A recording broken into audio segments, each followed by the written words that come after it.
تو ناظرین، آج میں آپ کو جو کہانی سنانے جا رہا ہوں وہ ہے کمرہ نمبر 13۔ یہ بات ایک چھوٹے سے شہر کی ہے جہاں ایک قدیم ہوٹل تھا۔ اس کا نام برکشا تھا۔ اس ہوٹل میں ایک کمرہ تھا جسے لوگ کبھی نہیں لیتے تھے، کمرہ نمبر 13۔ کسی بھی گاہک کو یہ کمرہ دینے سے ہوٹل کے مالک کو شدید اجتناب تھا۔ لیکن ایک دن ایک سیاح علی اس ہوٹل میں ٹہرنے آیا۔ علی ایک خوبصورت اور جرأت مندانہ شخص تھا۔ جب اس نے ہوٹل کے مالک سے کمرہ لیا تو مالک نے اسے بڑی سختی سے کہا، کمرہ نمبر 13 نہیں لیں گے، آپ کو باقی تمام کمرے مل جائیں گے مگر یہ کمرہ نہیں۔ علی نے ہنستے ہوئے جواب دیا، یہ سب افسانے ہیں، مجھے کمرہ نمبر 13 دے دو، میں کچھ نہیں مانتا۔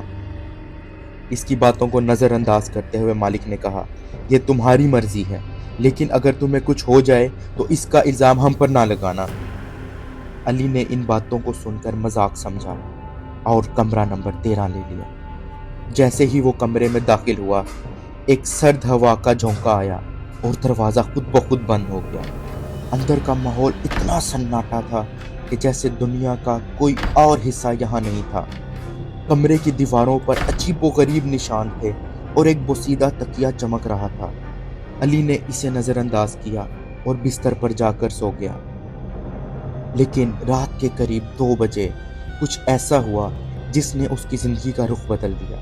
ایک ہلکی سی سرگوشی سنائی دی، تم یہاں کیوں آئے ہو؟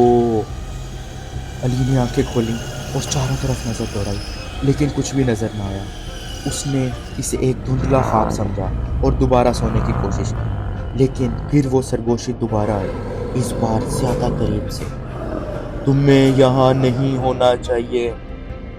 علی کے دل کی دھڑکن تیز ہو گئی اور اس نے بتی جلانے کی کوشش کی مگر بتی نہیں جلی۔ کمرہ اس وقت تک مکمل تاریکی میں ڈوبا ہوا تھا۔ اچانک اس کے سامنے کمرے کی ایک دیوار سے خون کے دھارے بہنے لگے اور پھر ایک شکل نمودار ہوئی۔ وہ شکل ایک عورت کی تھی جس کا چہرہ مڑ چکا تھا اور اس کی آنکھیں خالی تھی۔ عورت نے آہستہ آہستہ آگے بڑھنا شروع کیا اور علی کو ایک نظر بھر کر دیکھا۔ اس کی آواز گہری، گھناؤنی سرگوشی میں بدل گئی، یہ کمرہ میرا ہے، تمہاری موت تمہاری جرأت کی قیمت ہے۔ علی خوف سے چلا کر کمرے سے باہر دوڑ گیا، لیکن دروازہ بند تھا اور جب اس نے دروازہ کھولنے کی کوشش کی، ایک خوفناک آواز آئی جیسے کوئی انتہائی تیز آواز سے اس کی طرف بڑھے، تم نہیں جا سکتے۔ آخر کار علی نے دروازہ کھولا اور باہر نکل آیا، لیکن وہ جب تک ہوٹل کے باہر پہنچا اس کی حالت خراب ہو چکی تھی۔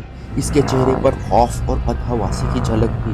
اس نے پولیس کو اطلاع دی، لیکن جب پولیس واپس ہوٹل آئی تو کمرہ نمبر 13 بند پڑا تھا۔